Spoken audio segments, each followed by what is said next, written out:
All right, number 6 here. This is an interesting one. I actually really kind of enjoy these.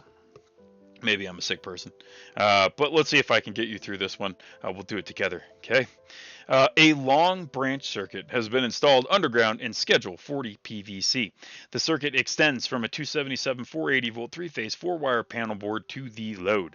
The branch circuit conductors are connected to a 60 amp circuit breaker in the panel. The current that will be drawn to the load is 52 amps, and you would have run a number 6 wire had the load been closer.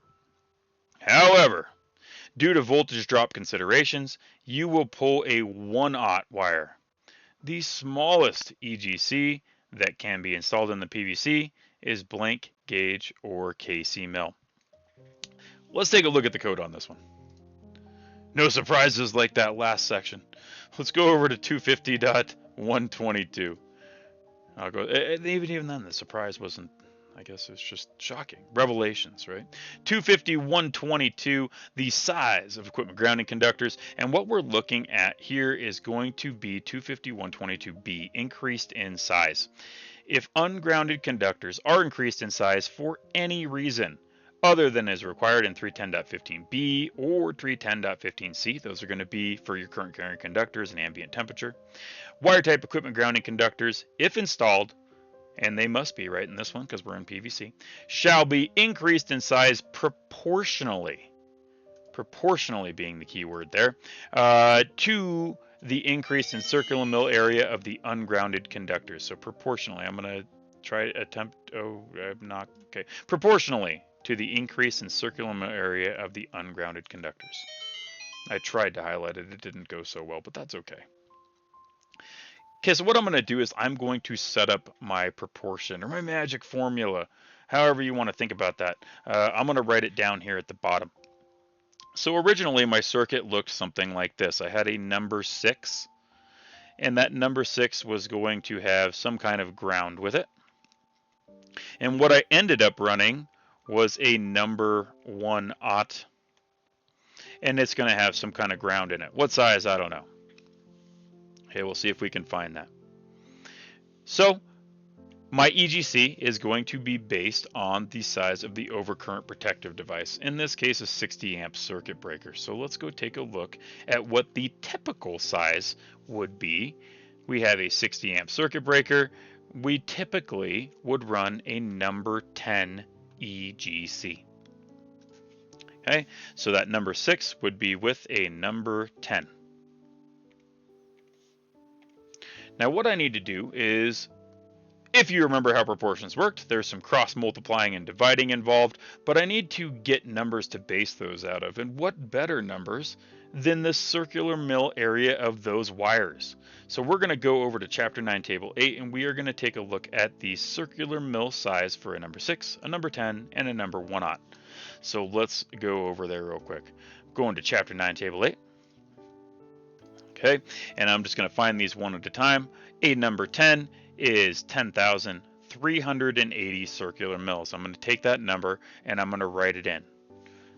10,380 circular mills.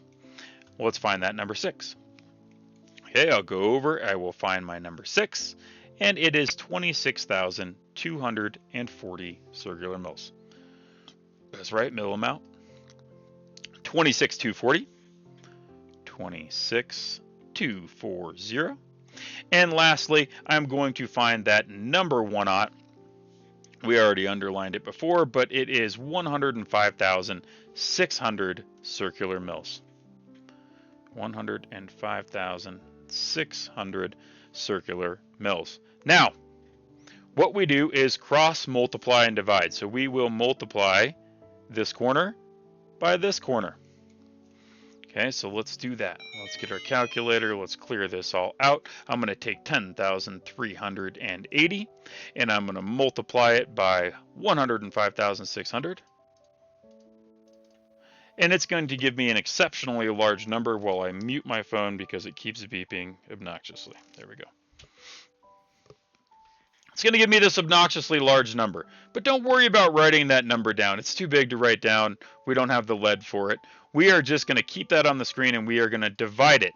and we will divide it by the number in the other corner here. Okay, we're going to divide it by that 26,240. 26,240 equals. Now, I have a number here, 41,773. You can ignore the exceptionally long decimal there. 41,700 and what did I say? 73. 773 is the circular mill area we must hit as a minimum for this conductor. Okay, so it must be at least 41,773 circular mills. So we're going to head back over to our table and we will just cruise down until we find a conductor that's good for it. Number 4 almost made it at 41,740, but not quite. Okay, so the next one down is 52,620, that number 3 right there. Okay, that number 3. Number 3 is larger than 41,773, so we will put that number 3 in. Okay, so those can be a little long-winded when you're doing the proportion calculations. I kind of find them exciting. Yeah, you could picture it any way you want. That's probably not the right term for it, but that's how you break them down. Okay, so does that make sense? Everybody on board with that? Hopefully. If you need more practice with this, what you can always do too is you can hit up, give me 1 second, my examples that I listed up for you. Give me 2 here. I'm going to open this up in review so you can check it out. So that example one that I loaded for you last week, example 6 is going to be an example of this. So if you wanted some more practice, reinforcement, step by step, let's head over to example 6 here. Okay, example 6. I told you it was coming. Like that's an ominous statement that I wrote several years ago. Okay, so this will give you the breakdown step by step of this entire section. Okay, so go through that as a practice. If you're struggling with this concept at all, it can be a little tricky. So that's how we do it.